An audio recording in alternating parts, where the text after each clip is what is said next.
Uric acid ഇന്ന് വളരെയധികം ആളുകൾ കഷ്ടപ്പെടുന്നൊരു സംഗതിയാണ് യൂറിക് ആസിഡ്. വീണ്ടും മരുന്നെടുത്താൽ പിന്നെയും വരിക. ചില ആളുകൾ പറയും ഞാനങ്ങനെ ഡോക്ടറെ ഈ പറഞ്ഞ പോലെ റെഡ് മീറ്റ് ഒന്നും എടുക്കാറില്ല, ഇറച്ചി മീനൊക്കെ ഒഴിവാക്കി, പക്ഷേ എന്നിട്ടും ഈ പറഞ്ഞതുപോലെ യൂറിക് ആസിഡ് വരുന്നുണ്ടെന്നുള്ള പലർക്കും ഉണ്ടാകുന്ന ഒരു കംപ്ലയിൻ്റ് ആണ്.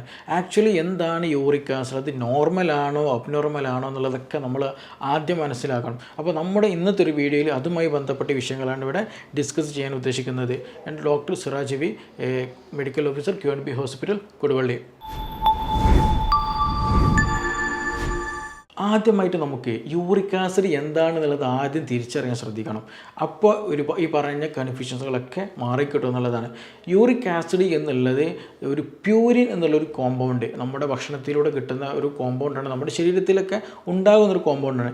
ഈ ഒരു കോമ്പൗണ്ട് ഡൈജസ്റ്റ് ചെയ്യുമ്പോൾ ഉണ്ടാകുന്ന ഒരു ബൈ പ്രൊഡക്റ്റ് അല്ലെങ്കിൽ ഒരു വേസ്റ്റ് പ്രൊഡക്റ്റാണ് ഈ പറയുന്ന യൂറിക് ആസിഡ് എന്നുള്ളത്. അത് നോർമലി നമ്മുടെ ശരീരത്തിൽ ഇങ്ങനെ ഉണ്ടാകുന്നതാണ്. അത് നമ്മൾ മൂത്രത്തിലൂടെ എക്സ്ക്രീറ്റ് ചെയ്ത് കിഡ്നി എന്ത് ചെയ്യും, അത് അരിച്ചിട്ട് പുറത്തേക്ക് കളയുന്ന ഒരു പ്രോസസ്സാണ്. അപ്പോൾ നോർമലി നമ്മുടെ ശരീരത്തിൽ എപ്പോഴും ഉണ്ടാകുന്നതാണ് യൂറിക് ആസിഡ് എന്നുള്ളത്. അപ്പോൾ അതുകൊണ്ട് തന്നെ ഈവൻ ഏതൊരാളുടെയും പറഞ്ഞ പോലെ യൂറിക് ആസിഡ് ടെസ്റ്റ് ചെയ്താൽ നിശ്ചിത അളവ്, ഒരു നിയന്ത്രിതമായിട്ടുള്ള അളവ് നമുക്ക് എന്ത് ചെയ്യാം, കാണാൻ കഴിയും. പക്ഷേ ചില സമയങ്ങളിൽ, അതായത് അമിതമായിട്ട് റെഡ് മീറ്റ് എടുക്കുകയാണെങ്കിൽ പ്യൂരിൻ കൂടുതലായിട്ട് കണ്ടൻറ്റ് നമ്മൾ അതിൻ്റെ ഇടയിൽ എടുക്കുകയാണെന്നുണ്ടെങ്കിൽ ഈ പറഞ്ഞതുപോലെ ഈ യൂറിക് ആസിഡിൻ്റെ അതിൻ്റെ ഒരു വേസ്റ്റ് പ്രൊഡക്റ്റ് എന്ത് ചെയ്യും, കൂടുതലായിട്ടുണ്ടാകും. അപ്പോൾ അങ്ങനെ വരുമ്പോൾ രക്തം ടെസ്റ്റ് ചെയ്യുന്ന സമയത്ത് കൂടുതലായിട്ട് യൂറിക് ആസിഡ് കാണാൻ കഴിയും. ഇനി അതല്ല, കിഡ്നിക്ക് എന്തെങ്കിലും പ്രശ്നങ്ങളുണ്ട്, ഞാൻ നേരത്തെ പറഞ്ഞില്ല, കിഡ്നിയാണ് യൂറിക് ആസിഡ് എന്നുള്ള ഈ വേസ്റ്റ് റിമൂവ് ചെയ്യൽ അല്ലേ. അപ്പോൾ ഈ യൂറിക് ആസിഡ് കൂടുതലായിട്ട് വരാൻ മറ്റൊരു കാരണം എന്താണെന്ന് വെച്ചിട്ടുണ്ടെങ്കിൽ ഉണ്ടാകുന്ന ഈ ഒരു യൂറിക് ആസിഡ് ശരിക്കും എന്ത് ചെയ്യാൻ പറ്റുന്നില്ല, കിഡ്നിക്ക് ഇത് എക്സ്ക്രീറ്റ് ചെയ്യാൻ കഴിയുന്നില്ല, പുറത്തേക്ക് ഒഴിവാക്കി കളയാൻ പറ്റുന്നില്ല. എന്തെങ്കിൽ കിഡ്നി ഫെയിലർ ആയിരിക്കും, അല്ലെങ്കിൽ ഫംഗ്ഷന് ഇമ്പയർമെൻറ്റ് സംഭവിച്ചിട്ടുണ്ടായിരിക്കും. അങ്ങനെ വരുമ്പോൾ കിഡ്നിക്ക് എന്തെങ്കിലും അസുഖങ്ങൾ സംഭവിച്ചു കഴിഞ്ഞാൽ ഇതുപോലെ ശരീരത്തിൽ യൂറിക് ആസിഡ് പലപ്പോഴും അധികരിക്കാറുണ്ട്. അപ്പോൾ ഇതാണ് ആക്ച്വലി യൂറിക് ആസിഡ് ഉണ്ടാകുന്നത് എങ്ങനെയെന്നുള്ളതും എന്തുകൊണ്ടത് കൂടുന്നത് എന്ന് ചോദിച്ചിട്ടുണ്ടെങ്കിൽ അതിന് സിമ്പിളായിട്ടുള്ള ഒരു ഉത്തരം എന്നുള്ളത്. ഇനി ഇതുകൊണ്ട് എന്തൊക്കെ പ്രയാസങ്ങൾ ഉണ്ടാവും എന്നുള്ളതാണ് മറ്റൊരു കാര്യം നമ്മളിതിൽ ശ്രദ്ധിക്കേണ്ടത്. ഒന്ന്, പലർക്കുമുള്ള പ്രശ്നം ജോയിൻറ്റ് പെയിനാണ്, എസ്പെഷ്യലി നീ പെയിനാണ് കൂടുതലായിട്ട് ഉണ്ടാവുക. അതേപോലെ തന്നെ ഈ ഒരു ചെറിയ തള്ളവിരലുണ്ടല്ലോ, നമ്മുടെ അത് അവിടെ ചെറിയ ഇൻഫ്ലമേഷൻസ് കാര്യങ്ങൾ സംഭവിക്കുക.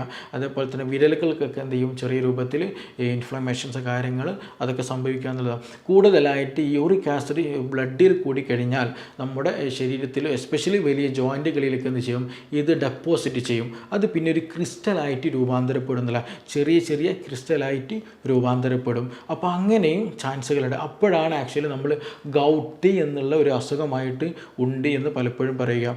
അപ്പോൾ യൂറിക് ആസിഡ് ശരീരത്തിൽ അമിതമായിട്ട് ഉണ്ടാകുകയും അത് ഈ പറഞ്ഞ ജോയിൻറ്റുകളിലൊക്കെ ഡെപ്പോസിറ്റ് ചെയ്യുന്ന ഒരു കണ്ടീഷനാണ് ഗൗട്ട് എന്ന് പറയുന്നത്. അപ്പോൾ ആ ഒരു ഗൗട്ട് വരുന്ന സമയത്ത് നമ്മളൊരു മുട്ടുവേദനയാണ് എന്ന് കരുതിയിട്ട് അവിടെ തടവാനോ മസാജ് അപ്ലൈ ചെയ്യാനോ ഹീറ്റ് അപ്ലൈ ചെയ്യാനൊന്നും പാടില്ല. അങ്ങനത്തെ കേസുകളിൽ എസ്പെഷ്യലി ഗൗട്ട് ആർത്രൈറ്റിസ് വരുന്ന കേസുകളിലൊക്കെ ഈ ഹീറ്റ് ബാഗ് ഒക്കെ അപ്ലൈ ചെയ്ത് കഴിഞ്ഞാൽ പെയിന് നന്നായിട്ട് കൂടും. നിങ്ങൾ കൂടുതലായിട്ട് എക്സസൈസ് ചെയ്ത് കഴിഞ്ഞാൽ പെയിന് നന്നായിട്ട് കൂടും. അപ്പോൾ അങ്ങനെയൊക്കെ കൂടുന്നുണ്ടെങ്കിൽ നിർബന്ധമായിട്ട് നിങ്ങൾ എന്ത് ചെയ്യണം, യൂറിക് ആസിഡ് ടെസ്റ്റ് ചെയ്ത് നോക്കണം. എന്നിട്ട് ഇത് ഓക്കെ ആണോ എന്നുള്ളത് ചെക്ക് ചെയ്യൽ നിർബന്ധമാണ്. ഇനി അതല്ല, ചില ആളുകൾക്കുണ്ട് പരാതി, എന്താണ്, ഞാൻ ഡോക്ടറെ യൂറിക് ആസിഡ് കൂടാൻ കാരണം പ്യൂരിൻ കോമ്പൗണ്ട് ആയിട്ടുള്ള റെഡ് മീറ്റൊക്കെ കഴിച്ചാലല്ലേ ഒരു പ്രശ്നമുള്ളൂ, പിന്നെ ഇത് എനിക്കാണെങ്കിൽ അങ്ങനത്തെ പ്രശ്നമൊന്നുമില്ല, ഞാൻ ഇറച്ചി മീനൊന്നും തൊടാറില്ല, പക്ഷേ എന്നിട്ടും എനിക്ക് എന്തുകൊണ്ടാണ് യൂറിക് ആസിഡ് വരുന്നതിൽ ആക്ച്വലി അവരുടെ ഹിസ്റ്ററി എടുത്ത് നോക്കിയാൽ അവർ കൂടുതലായിട്ട് കാർബോഹൈഡ്രേറ്റ് നന്നായിട്ട് കഴിക്കുന്നുണ്ടായിരിക്കും. ഫ്രക്ടോസ് നന്നായിട്ട്, റിഫൈൻഡ് കാർബോഹൈഡ്രേറ്റ് നന്നായിട്ട് യൂസ് ചെയ്യുന്നുണ്ടെങ്കിൽ അവർക്ക് ഈ പറഞ്ഞ അസുഖം വരാനുള്ള സാധ്യത വളരെ കൂടുതലാണ്. അതേപോലെ നല്ല പൊണ്ണത്തടി ഉണ്ടെങ്കിൽ, ഒബേസിറ്റി ഉണ്ടെങ്കിൽ ഈ പറഞ്ഞ അസുഖം നന്നായിട്ട് വരാനുള്ള ചാൻസസ് വളരെ കൂടുതലാണ്. അപ്പോൾ വെറും ഒരു റെഡ് മീറ്റ് എന്നുള്ള ഒരു നെയിം അല്ലെങ്കിൽ റെഡ് മീറ്റ് എന്നുള്ളത് മാത്രം സൈഡിലേക്ക് വെക്കേണ്ടതില്ല. എന്താണോ റീസൺ എന്നുള്ളത് നിർബന്ധമായിട്ടും ഫൈൻഡ് ഔട്ട് ചെയ്യൽ ഇതിൻ്റെ ഒരു ഭാഗം തന്നെയാണ്. അപ്പോഴാണ് നമുക്കിതിൻ്റെ കോസ് എന്താണെന്ന് മനസ്സിലാവുള്ളൂ. ഇതൊരു മെറ്റബോളിക് ഡിസീസാണ്, അതും കൂടെ നമ്മൾ മനസ്സിലാക്കാം. നമ്മുടെ മെറ്റബോളിസം റിലേറ്റഡ് ആയിട്ടുള്ള അസുഖമാണ്. അപ്പോൾ മെറ്റബോളിസത്തിൽ എവിടെയെങ്കിലും ഒരു റീഅറേഞ്ച്മെൻറ്റ് അറേഞ്ച്മെൻറ്റ് എന്തെങ്കിലും സംഭവിച്ചു പോയിട്ടുണ്ടോ, അല്ലെങ്കിൽ എന്തെങ്കിലും അബ്നോർമാലിറ്റി വന്ന് പോയിട്ടുണ്ടോ എന്നുള്ളത് ഫൈൻഡ് ഔട്ട് ചെയ്യണം. അതിനനുസരിച്ചൊരു മെറ്റബോളിസം നമ്മൾ നോർമലിലേക്ക് കൊണ്ടുവന്ന് കഴിഞ്ഞാൽ ഈ റിപ്പീറ്റഡ് ആയിട്ട് ഉണ്ടായിക്കൊണ്ടിരിക്കുന്ന യൂറിക് ആസിഡിൻ്റെ കേസുകളൊക്കെ എന്ത് ചെയ്യും, നമുക്ക് കുറക്കാൻ കഴിയും. ഞാൻ നേരത്തെ പറഞ്ഞതുപോലെ കൂടുതലായിട്ട് ഫ്രക്ടോസ് നിങ്ങൾ എടുക്കുന്നുണ്ടെങ്കിൽ, കൂടുതലായിട്ട് റിഫൈൻഡ് കാർബോഹൈഡ്രേറ്റ് എടുക്കുന്നുണ്ടെങ്കിൽ, അതാണോ നിങ്ങളുടെ കാരണം എന്നുണ്ടെങ്കിൽ തീർച്ചയായിട്ടും ആ ഡൈജഷൻ നിങ്ങൾ മാറ്റണം, അല്ലെങ്കിൽ ആ ഒരു ഡയറ്റ് നിങ്ങൾ മാറ്റണം. അത് മാറ്റുമ്പോൾ സ്വാഭാവികമായിട്ടും നിങ്ങളിൽ ഉണ്ടാകുന്ന ഈ ഒരു യൂറിക് ആസിഡ് എന്നുള്ള വേസ്റ്റ് പ്രൊഡക്റ്റിൻ്റെ അളവിൽ നന്നായിട്ട് മാറ്റവും ഉണ്ടായിരിക്കും. അപ്പോൾ ഇത് വെറും ഒരു റെഡ് മീറ്റ് എന്നുള്ള രീതിയിൽ ഒരിക്കലും മാറ്റേണ്ടതില്ല. പിന്നെ മറ്റൊരു കാര്യം എന്താണെന്ന് വെച്ചിട്ടുണ്ടെങ്കിൽ, ഈ ഞാൻ നേരത്തെ പറഞ്ഞതുപോലെ തന്നെ യൂറിക് ആസിഡ് കൂടുന്ന സമയത്ത് വെള്ളം നന്നായിട്ട് കുടിക്കാൻ ശ്രദ്ധിക്കണം. വെള്ളം കൂടി കുറഞ്ഞു കഴിഞ്ഞാൽ എന്ത് ചെയ്യും, ശരിയായ രീതിയിൽ എക്സ്ക്രീഷൻ നടക്കില്ല. ശരീരം അല്ലെങ്കിൽ യൂറിൻ എന്ത് ചെയ്യും, കൂടുതലായിട്ട് പാസ് ഔട്ട് ചെയ്യാൻ കഴിയില്ല.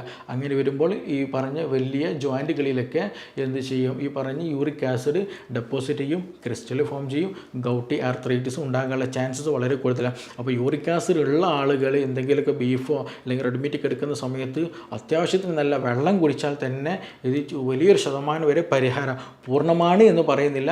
ഒരു മിക്ക ആളുകൾക്ക് എന്താണ്, അതുണ്ടെങ്കിൽ തന്നെ എക്സ്ക്രീഷൻ ശരിയായ രീതിയിൽ എക്സ്ക്രീഷൻ നടന്നു കഴിഞ്ഞാൽ തന്നെ വലിയൊരു പരിഹാരം. അപ്പോൾ നല്ല വെള്ളം കുടിക്കാനും കൂടെ നിർബന്ധമായിട്ട് നിങ്ങൾ ശ്രദ്ധിക്കണം. പിന്നെ ഭക്ഷണത്തിൽ നമ്മൾ ശ്രദ്ധിക്കേണ്ടത് വെജിറ്റബിൾസുകൾ കൂടുതലായിട്ട് ആഡ് ചെയ്യുക, നല്ല ഫൈബേഴ്സ് നല്ലോണം ആഡ് ചെയ്യാൻ ശ്രദ്ധിക്കണം. അപ്പോൾ യൂറിക് ആസിഡ് എന്ന് പറഞ്ഞാൽ നമ്മുടെ ശരീരത്തിൽ ഇൻഫ്ലമേഷൻ കൂട്ടാൻ ഒരു കാരണമാണ് ഈ പറഞ്ഞിട്ടുള്ളത്. അപ്പോൾ ഇത് ചെറിയ ക്രിസ്റ്റലുകൾ ഇത് പെട്ടെന്ന് ഫോം ചെയ്യും.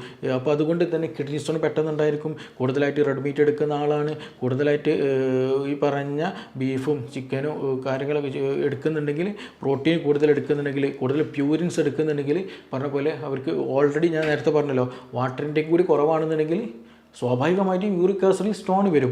അതേപോലെ തന്നെ ചില ആളുകൾക്ക് അത് ഡൈജസ്റ്റീവ് ട്രാക്റ്റ്, അതായത് നമ്മുടെ കുടൽ, വൻകുടലും ചെറുകുടലും ഈസോഫാഗസ്, അതായത് ഭക്ഷണം പോകുന്ന ഒരു പൈപ്പ് ഉണ്ടല്ലോ, അവിടെയൊക്കെ ചെറിയ രൂപത്തിലുള്ള സ്ക്രാച്ചുകൾ ഫോം ചെയ്യാനുള്ള ചാൻസസ്, അതേപോലെ പെട്ടെന്ന് ഇൻഫ്ലമേഷൻ രൂപാന്തരപ്പെടാനുള്ള സാധ്യത വളരെ കൂടുതലാണ് യൂറിക് ആസിഡ് ചെറിയ ക്രിസ്റ്റൽ കാരണമായിട്ട്. അപ്പോൾ അങ്ങനെയൊക്കെ സംഭവിച്ചു കഴിഞ്ഞാൽ, അതേപോലെ തന്നെ നമ്മുടെ രക്തം കടന്നു പോകുന്ന ഈ രക്തത്തിലാണെങ്കിൽ യൂറിക് ആസിഡ് ഉണ്ടാവുക. അപ്പോൾ അതിൽ ചെറിയ രൂപത്തിൽ ക്രിസ്റ്റലൊക്കെ ഫോം ചെയ്യുകയാണെന്നുണ്ടെങ്കിൽ ഈ രക്തക്കുഴലുകളിൽ എൻഡോത്തീലിയം, അതായത് ഇൻറ്റേർണൽ ലെയറിൽ ചെറിയ രീതിയിലുള്ള ഇൻഫ്ലമേഷൻസ് യൂറിക് ആസിഡ് റീസൺ ആയിട്ട് ഉണ്ടാകാനുള്ള സാധ്യത വളരെ കൂടുതലാണ്. അപ്പോൾ അങ്ങനെയൊക്കെ ഉണ്ടാകുകയാണെന്നുണ്ടെങ്കിൽ മറ്റു പല ക്രോണിക് അസുഖങ്ങളിലേക്ക് കൊണ്ടുപോകാൻ അത് വളരെ വലിയൊരു കാരണമായിരിക്കും. അപ്പോൾ ഇത് യൂറിക് ആസിഡ് ഉണ്ട്, ഇറച്ചി മാത്രം സ്റ്റോപ്പ് ചെയ്യുക, അത് അങ്ങനെ ഒരു നെഗ്ലക്റ്റ് ചെയ്യേണ്ടതില്ല. നമുക്കൊരു അസുഖം വന്നു കഴിഞ്ഞാൽ അതിന് ഒരു പ്രോപ്പറായിട്ടുള്ള ഒരു ലൈഫ് സ്റ്റൈൽ നമ്മൾ മെയിൻറ്റെയിൻ ചെയ്യൽ നിർബന്ധമാണ്. അതിൽ ശ്രദ്ധിക്കേണ്ട ഒരു കാര്യം ഞാൻ നേരത്തെ പറഞ്ഞതുപോലെ, ഒന്ന് നിങ്ങളിത് കോംപ്ലിക്കേറ്റഡ് ആയി കഴിഞ്ഞാൽ, എസ്പെഷ്യലി ഗൗട്ടി ആർത്രൈറ്റിസ് ആയി കഴിഞ്ഞാൽ നിങ്ങൾ ചൂട് പിടിക്കാനോ മറ്റു കൂടുതൽ എക്സസൈസ് ചെയ്യാനോ ഒന്നും നിൽക്കരുത്. അതിന് പ്രോപ്പറായിട്ടുള്ളൊരു ട്രീറ്റ്മെൻറ്റ് തന്നെ നിങ്ങൾ ഫോളോ ചെയ്യണം. നിങ്ങളുടെ മെറ്റബോളിസം റെഡിയാക്കണം, നിങ്ങളുടെ ഡയറ്റ് റെഡിയാക്കണം, നിങ്ങളുടെ വാട്ടർ ഇൻടേക്ക് റെഡി ആയിരിക്കണം, നിങ്ങൾ സ്ലീപ്പ് റെഡിയാക്കണം. സ്ലീപ്പ് കുറഞ്ഞു കഴിഞ്ഞാൽ മെറ്റബോളിസം നന്നായിട്ട് എന്ത് ചെയ്യും, ഡിസോർഡർ ആയിരിക്കും. ഈ പറഞ്ഞ പോലെ യൂറിക് ആസിഡ് നന്നായിട്ട് കൂടുകയും ചെയ്യും. അതേപോലെ തന്നെ ടെൻഷൻ കൂടി കഴിഞ്ഞാൽ, അപ്പോൾ അതുകൊണ്ട് അതൊക്കെ ശ്രദ്ധിക്കണം. നമ്മുടെ മെൻ്റൽ ഹെൽത്ത് ശ്രദ്ധിക്കണം, നമ്മുടെ ഫിസിക്കൽ ഹെൽത്തും ശ്രദ്ധിക്കാൻ വളരെ ഇമ്പോർട്ടൻ്റ് ആണ്. അപ്പോൾ വെറും ഈ ഒരു റെഡ് മീറ്റ് ബീഫ് എന്നുള്ള രീതിയിൽ ഒരിക്കലും മാറ്റി വെക്കേണ്ടത് ഇതൊക്കെ കാരണങ്ങളാണ്. പിന്നെ അതിൻ്റെ കൂടെ തന്നെ ഭക്ഷണം കഴിക്കുന്ന സമയത്ത് വെജിറ്റബിൾസും ഫ്രൂട്ട്സും നന്നായിട്ട് കഴിക്കാൻ ശ്രദ്ധിക്കുക. ദഹനം പ്രോപ്പറാക്കാൻ ശ്രദ്ധിക്കണം. ദഹനം ഇംപ്രോപ്പർ ആണെന്നുണ്ടെങ്കിൽ ഈ പറഞ്ഞ പോലെ കാർബോഹൈഡ്രേറ്റിൻ്റെ പല മെക്കാനിസം നമ്മുടെ ബോഡിയിലുള്ളതാണ്.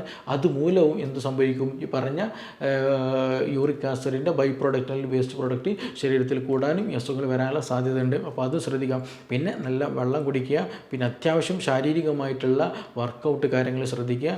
പിന്നെ ഇതിൽ കൂടെ നമ്മൾ ഒഴിവാക്കേണ്ട ആൽക്കഹോൾ ഉപയോഗിക്കുന്നുണ്ടെങ്കിൽ അവർക്കും ഇത് വരാനും ഇത് കൂടാനുള്ള ചാൻസസ് ഉണ്ട്. അപ്പോൾ ആൽക്കഹോൾ അബ്യൂസ് നിർബന്ധമായിട്ടും സ്റ്റോപ്പ് ചെയ്യണം, അത് ഉപയോഗിക്കരുത്. അതുമൂലവും ഈ പറഞ്ഞ യൂറിക് ആസിഡിൻ്റെ പല അസുഖങ്ങളും ഉണ്ടാകാനുള്ള സാധ്യത വളരെ കൂടുതലാണ്. അപ്പോൾ ആൽക്കഹോൾ അബ്യൂസ് ആർക്കെങ്കിലും ഉണ്ട് എങ്കിൽ തീർച്ചയായിട്ടും അത് ഒഴിവാക്കുക. അപ്പോൾ യൂറിക് ആസിഡ് എന്നുള്ളൊരു സംഗതി നമ്മുടെ ശരീരത്തിൽ നോർമലി ഉണ്ടാകുന്നതാണ്. അത് നോർമൽ നമ്മുടെ ഡൈജഷനിൽ കൂടെ ഉണ്ടാകുന്ന ഒരു ബൈ പ്രൊഡക്റ്റാണ്. അപ്പോൾ നമ്മുടെ ദഹനം നന്നാക്കുക, നമ്മുടെ വർക്കൗട്ട് നന്നാക്കുക, നമ്മുടെ വെള്ളം കൂടി നന്നാക്കുക, നമ്മുടെ മെൻ്റൽ ഹെൽത്തും ഫിസിക്കൽ ഹെൽത്തും സോഷ്യൽ ഹെൽത്ത്, ഈ ഒരു എല്ലാ മേഖലകളും പ്രോപ്പറായിട്ട് കൊണ്ടുപോയാൽ തന്നെ ഈ പറഞ്ഞ പോലെ അസുഖങ്ങളും കാര്യങ്ങളൊന്നും ഉണ്ടാകത്തില്ല. തന്നെ നമുക്ക് മെയിൻറ്റെയിൻ ചെയ്യാവുന്നതാണ്. ഇനി ഇത് മെഡിസിൻ എടുക്കുകയാണെങ്കിൽ തന്നെ ഒരുപാട് കാലം മെഡിസിൻ എടുക്കേണ്ട ആവശ്യമൊന്നുമില്ല. മെഡിസിൻ ഒരു സപ്പോർട്ടീവായിട്ട് എടുക്കുക, അതിൻ്റെ കൂടെ നമ്മുടെ ഹെൽത്ത് മാനേജ് ചെയ്യുക. ഇപ്പോൾ ഞാൻ നേരത്തെ പറഞ്ഞ പോലെ ചിലപ്പം കിഡ്നിക്ക് എന്തെങ്കിലും കംപ്ലയിൻറ്റ് ഉണ്ടാകാം. ഒരു പക്ഷേ ചില ആളുകൾക്ക് റിപ്പീറ്റഡ് ആയിട്ട് വരുന്നുണ്ടെങ്കിൽ കിഡ്നിയുടെ റീനൽ ഫംഗ്ഷൻ ടെസ്റ്റുകളൊക്കെ ചെയ്തിട്ട് അതിൻ്റെ പ്രോപ്പറായിട്ട് ഇതിന് മാനേജ്മെൻറ്റ് ആവശ്യമുണ്ടെങ്കിൽ അതിന് മാനേജ് ചെയ്യാൻ ശ്രദ്ധിക്കണം. ഇല്ലാന്ന് അപ്പോൾ അങ്ങനെയുള്ള ആളുകൾക്ക് ചിലപ്പോൾ എന്ത് ചെയ്യും, കൺതടത്തിലൊക്കെ നല്ല വീക്ക് ഉണ്ടായിരിക്കും, നീർക്കെട്ടുകളൊക്കെ ഉണ്ടാകും, കാലിൽ നല്ല നീർക്കെട്ടുകളൊക്കെ ഉണ്ടായിരിക്കും, ഒരു പഫിനെസ് ബോഡിക്ക് ഫീൽ ചെയ്യും, അങ്ങനത്തെ പ്രശ്നങ്ങളൊക്കെ ഉണ്ടായിരിക്കും. അതുപോലെ ചിലപ്പോൾ നല്ല ബാക്ക് പെയിനോ അബ്ഡോമിനൽ പെയിനൊക്കെ ഉണ്ടായിരിക്കും. അതൊക്കെ ഒരു ഫാക്ടറാണ്. ഇനി സ്റ്റോണിൻ്റെ കേസാണെന്നുണ്ടെങ്കിലും നല്ല സിവിയർ പെയിൻ ഉണ്ടായിരിക്കും, മൂത്രമൊഴിക്കുന്ന ചില സമയത്ത് ബ്ലീഡിങ് ഉണ്ടായിരിക്കും, മൂത്രത്തിൻ്റെ കളറിൽ വ്യത്യാസം ഉണ്ടായിരിക്കും, അതിൻ്റെ ക്വാണ്ടിറ്റിയിലൊക്കെ മാറ്റങ്ങൾ ഉണ്ടായിരിക്കും. അപ്പോൾ ഈ യൂറിക് ആസിഡ് പല സിസ്റ്റങ്ങളെയും പല ഭാഗങ്ങളെയും പല ഇഷ്യൂസ് ഉണ്ടാക്കുന്നതാണ്. അപ്പോൾ അത് ഏത് ഇഷ്യൂ ആണ് നമ്മുടെ ശരീരത്തിലുള്ളത്, എസ്പെഷ്യലി നിങ്ങൾക്ക് ഓൾറെഡി യൂറിക് ആസിഡ് ഉണ്ടെങ്കിൽ നിങ്ങൾക്കത് ജോയിൻറ്റിനെ ബാധിച്ചിട്ടുണ്ടോ, നിങ്ങളുടെ എന്താ പറയുക ലൈംഗിക ആരോഗ്യത്തെ ബാധിച്ചിട്ടുണ്ടോ, നിങ്ങളുടെ ഡൈജഷനെ ബാധിച്ചിട്ടുണ്ടോ, നിങ്ങളുടെ മെറ്റബോളിസം ബാധിച്ചിട്ടുണ്ടോ എന്നുള്ളത് കറക്റ്റ് നിങ്ങൾ ഫോക്കസ് ചെയ്ത് നോക്കണം. അപ്പോൾ അതൊക്കെ ക്ലിയർ ചെയ്യൽ വളരെ ഇമ്പോർട്ടൻ്റ് ആണ്. ഇല്ല എന്നുണ്ടെങ്കിൽ അത് ഗ്രാജ്വലി അതിനൊക്കെ എന്ത് ചെയ്യും, കൂടുതലായിട്ട് ഗ്രാജ്വലി അതിനെയൊക്കെ ബാധിക്കും. അപ്പോൾ അത് നിർബന്ധമായിട്ട് നമ്മൾ ക്ലിയർ ചെയ്യാൻ ശ്രദ്ധിക്കണം. ഇനി ഇതിന് എന്തൊക്കെ ചെയ്യണം, ഇനി എന്തെങ്കിലും സംശയങ്ങളൊക്കെ ഉണ്ട്, ഡോക്ടർ എനിക്ക് എന്നാൽ ഇന്ന പ്രശ്നമാണ് ഉള്ളത്, ആദ്യം ഉണ്ടായിരുന്നത് ഇത് ഇങ്ങനെയൊക്കെയാണ്, ഇത് മാറുമോ, അങ്ങനെയൊക്കെ എന്തെങ്കിലുമൊക്കെ ഇത് സംശയങ്ങൾ ഉണ്ട് എങ്കിൽ തീർച്ചയായിട്ടും നിങ്ങൾക്ക് ഈ താഴെ തന്നിട്ടുള്ള നമ്പറിൽ ബന്ധപ്പെടാം. അതിനുള്ള ആൻസറുകളും കാര്യങ്ങളൊക്കെ നിങ്ങൾക്ക് ലഭിക്കുകയാണ്. ഇനി മറ്റൊരു സമയത്ത് നമുക്ക് ഇതുമായി ബന്ധപ്പെട്ട് തന്നെ വേറൊരു വിഷയത്തിൽ നമുക്ക് വീണ്ടും കാണാം. Thank you.